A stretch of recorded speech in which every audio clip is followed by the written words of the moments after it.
بسم اللہ الرحمن الرحیم۔ السلام علیکم دوستو، اس چینل میں سب سے زیادہ پسند کی گئی نیوز اور واقعات میں آج آپ دیکھیں گے، لیکن اس سے پہلے اگر ہو سکے تو لائک اور سبسکرائب کا بٹن ضرور دبا لیں، شکریہ۔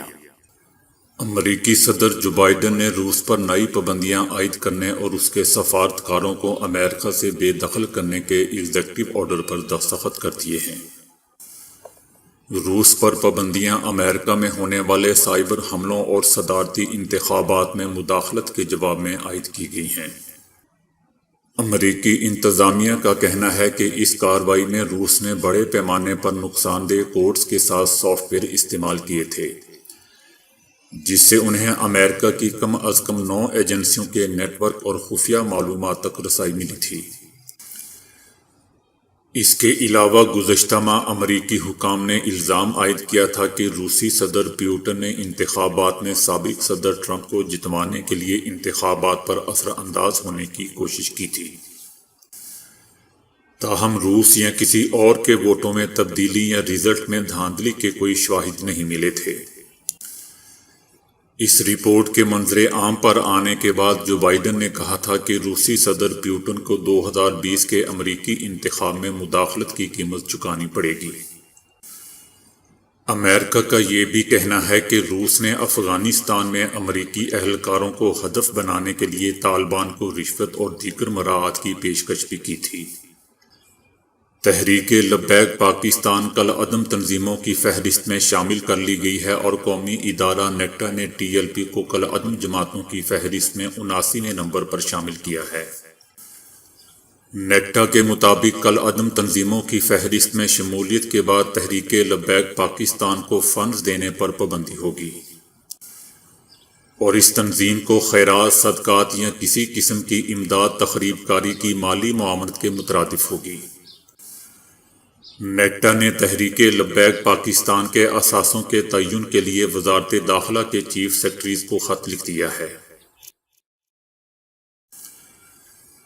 وزیر اعظم عمران خان نے کابینہ میں رد و بدل کا فیصلہ کیا ہے اور وفاقی وزیر حماد اطہر سے وزارت خزانہ اور عمر ایوب سے وزارت توانائی کا چارج واپس لے لیا گیا ہے، جبکہ شوکت طرین کو وزیر خزانہ بنانے کا فیصلہ کیا گیا ہے۔ عمر ایوب خان سے وزارت توانائی کی ذمہ داریاں لے کر یہ وزارت حماد اطہر کو دینے کا فیصلہ کیا گیا ہے، جبکہ عمر ایوب کو وزیر اقتصادی امور مقرر کرنے کا فیصلہ کیا گیا ہے۔ وفاقی وزیر خسرو بختیار کو وزیر صنعت اور پیداوار بنایا جائے گا۔ دوستو، یاد رہے کہ گزشتہ روز وفاقی وزیر فواد چودھری کو وزارت اطلاعات کی ذمہ داری دی گئی تھی، جبکہ شبلی فراز سے وزارت اطلاعات لے کر سائنس اینڈ ٹیکنالوجی کی وزارت دینے کا فیصلہ کیا گیا تھا۔ سرد علاقوں میں جیسے جیسے درجہ حرارت کم ہوتا جاتا ہے، وہاں پائے جانے والے پودوں اور جانوروں میں تبدیلیاں رونما ہونا شروع ہو جاتی ہیں۔ شدید سردی میں درخت اپنی نشو و نما کا عمل روک دیتے ہیں اور توانائی محفوظ کرنے کے لیے غیر فعال ہو جاتے ہیں۔ جمی ہوئی برف کی وجہ سے زیر زمین پانی کی قلت ایک بڑا مسئلہ بن سکتی ہے۔ مثال کے طور پر ایسے میں صنوبر کے درخت اپنے پتوں کے گرد موم جیسی تہ بنا لیتے ہیں تاکہ ان کا اندرونی پانی پتوں کے راستے ضائع نہ ہو۔ پتے گرا دینے والے درخت سردی کا مقابلہ اپنے پتے گرا کر کرتے ہیں۔ کچھ درخت شدید سردی میں خود کو منجمد ہونے سے بچانے کے لیے اپنے خلیات سے ہلکا ہلکا پانی خارج کرتے رہتے ہیں۔ اسی طرح کچھ درخت سردیوں میں زیادہ شوگر پیدا کرتے ہیں تاکہ ان کی سردی کے خلاف مدافعت بڑھ جائے۔ خوراک کا ذخیرہ موسم سرما کے سخت حالات جانوروں پر بھی اثر انداز ہوتا ہے۔ نہ صرف خوراک کم ہو جاتی ہے بلکہ دن چھوٹے ہونے کی وجہ سے خوراک تلاش کرنے کا دورانیہ بھی محدود ہو جاتا ہے۔ کئی جانور موسم سرما سے پہلے ہی خوراک ذخیرہ کرنا شروع کر دیتے ہیں۔ ممالیہ جانور شدید موسم سرما کا مقابلہ طویل نیند سے کرتے ہیں۔ یہ ایک محفوظ بل یا جگہ کا انتخاب کرتے ہیں اور گہری نیند میں چلے جاتے ہیں۔ اس دوران ان کے دل کی دھڑکن، جسمانی درجہ حرارت اور سانس لینے کی رفتار بہت کم ہو جاتی ہے تاکہ توانائی محفوظ رہے۔ لیکن ایسے کیڑے مکوڑے اپنی جان کیسے بچا سکتے ہیں؟ ان کے جسموں کا زیادہ تر حصہ تو پانی پر مشتمل ہوتا ہے، لہٰذا ان کے زندہ رہنے کے لیے منجمد ہونے سے بچنا لازمی ہوتا ہے۔ ایسے کچھ کیڑوں میں اینٹی فریز پیدا ہوتا ہے جو آئس کرسٹلز کو ان کے خلیوں میں جمنے ہی نہیں دیتا، جو -30 سینٹی گریڈ میں بھی زندہ رہ سکتے ہیں۔ کچھوے موسم سرما میں تالاب کی تہہ میں گزار دیتے ہیں، چاہے تالاب کی سطح پر برف ہی کیوں نہ جمی ہوئی ہو۔ یہ تقریباً بغیر خوراک کے ہی زندہ رہ سکتے ہیں۔ عمومی طور پر یہ پانی سے باہر آکسیجن جمع کرنے کے لیے آتے ہیں، لیکن سردیوں میں یہ اپنے پھیپھڑوں کو استعمال کیے بغیر اپنے جسم کی بیرونی سطح کے ذریعے پانی سے ہی آکسیجن جذب کرنا شروع کر دیتے ہیں۔ ٹیلی گراف میں شائع ہونے والی ایک تحقیق میں بتایا گیا ہے کہ اداسی انسانی صحت کے لیے اچھی ہے، کیونکہ اس سے انسان کو اپنی زندگی بہتر تبدیلی لانے میں مدد ملتی ہے۔ سائنسدانوں کا کہنا ہے کہ اداسی کو ایک بیماری سمجھ کر اس کے علاج کے لیے ادویات کے استعمال کے بڑھتے ہوئے رجحان سے انسان کے جذباتی طور پر پختہ ہونے کا جذبہ متاثر ہو سکتا ہے۔ ماہرین کا کہنا ہے کہ موجودہ معاشرہ انفرادی خوشیوں کو سب سے زیادہ اہمیت دیتا ہے اور ملازمت کے کھو جانے کے بعد تعلق اور رشتے ناطے ٹوٹ جانے یا کسی عزیز کی موت کے بعد اداسی یا افسردگی کو بالکل برداشت نہیں کرتا۔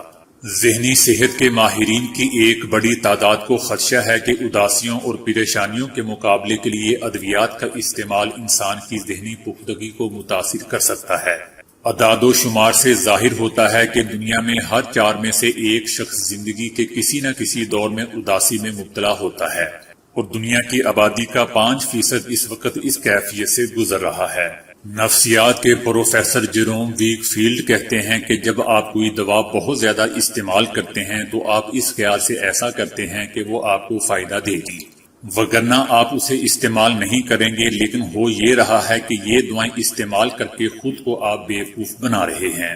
وہ کہتے ہیں کہ اداسی ہمیں اپنی غلطیاں دہرانے سے بھی باز رکھ سکتی ہے۔ اداسی ہمیں اپنے کسی ایسے تعلق یا رشتے یا کسی ایسی چیز کے بارے میں بہت زیادہ مائل ہونے سے بھی روکتی ہے جسے حاصل کرنا ہم اپنی زندگی کا مقصد بنا لیتے ہیں۔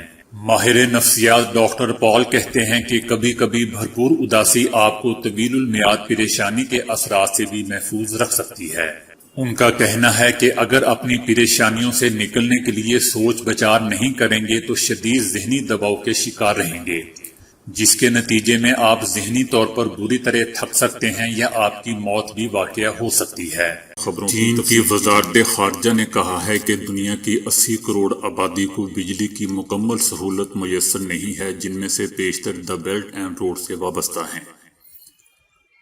انہوں نے کہا کہ کچھ ممالک نے اپنی صورتحال کے مطابق کوئلے سے پیدا ہونے والی بجلی کو فروغ دینے کا انتخاب کیا ہے، اور چینی کمپنیوں نے ان ممالک کی درخواست کے مطابق اعلیٰ معیار کی حامل کم اخراجات پر مبنی اور کم کاربن اخراج کی حامل ماحول دوست اور محفوظ بجلی کی فراہمی کے فارمولے پیش کیے ہیں، جن سے متعلقہ ممالک کے عوام کی زندگی کو بہتر بنایا گیا ہے۔ پن بجلی، ہوا کی بجلی اور شمسی بجلی سمیت ماحول دوست توانائی کی فراہمی کے منصوبے دی بیلٹ اینڈ روڈ سے وابستہ توانائی کے شعبے میں تعاون کا اہم حصہ ہے۔ مشرق وسطی اور شمالی افریقہ میں امیر ملکوں کی فہرست میں متحدہ عرب امارات سر فہرست آ گیا ہے۔ امارات میں آباد امیر ترین افراد کی تعداد 83,400 تک پہنچ گئی ہے، اور ان کی مجموعی دولت 870 ارب ڈالر ہے۔ یہ رقم درہم میں 3.19 ٹریلین بنتی ہے۔ نیو ورلڈ ویلتھ، جو دنیا بھر میں مالدار شخصیت کی دولت سے متعلق اعداد و شمار جمع کرنے میں مہارت رکھتی ہے، اس نے رپورٹ جاری کی ہے۔ بتایا ہے کہ متحدہ عرب امارات میں موجود 31% دولت مند ایسے ہیں جنہوں نے معاشیات، مالیاتی امور اور اکاؤنٹنگ کے شعبے کی تعلیم حاصل کر رکھی ہے۔ 22% انجینئرنگ، 7% میڈیسن اور 6% کمپیوٹر اینڈ ٹیکنالوجی سائنس سے تعلق رکھتے ہیں۔ نیو ورلڈ ویلتھ کمپنی نے کہا ہے کہ گزشتہ 20 برسوں کے دوران متحدہ عرب امارات دنیا بھر میں امیر تارکین وطن کو اپنے یہاں لانے والے بڑے ملکوں کی فہرست میں بھی شامل ہے۔ اندازہ یہ ہے کہ 2000 سے 2020 تک 35,000 سے زیادہ امیر لوگ متحدہ عرب امارات منتقل ہوئے ہیں۔ زیادہ تر کا تعلق انڈیا، مشرق وسطی اور افریقہ سے ہے۔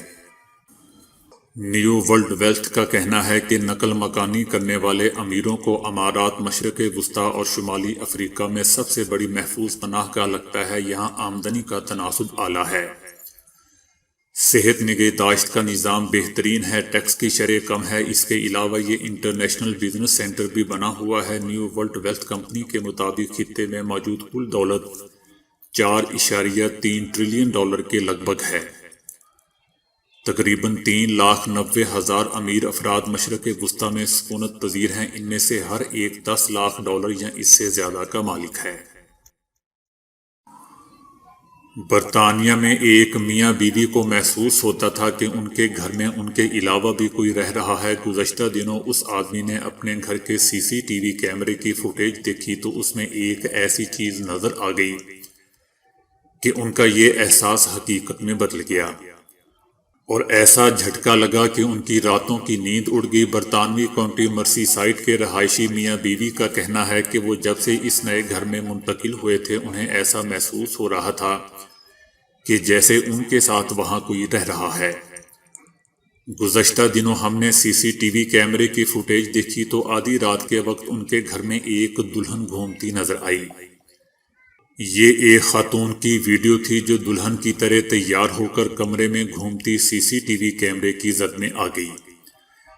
شوہر کا کہنا تھا کہ جب اس بھوت دلہن کو میں نے سکرین پر دیکھا تو میرے پیروں تلے سے زمین نکل گئی۔ یہ دلہن کیمرے میں 12:34 پر آئی تھی۔ میں نے یہ منظر اپنی اہلیہ کو دکھایا اور پھر ہم نے وہ رات جاگ کر گزاری۔ تو دوستو آج کے لیے اتنا ہی۔ ویڈیو کو لائک اور شیئر کرنے کا بہت بہت شکریہ۔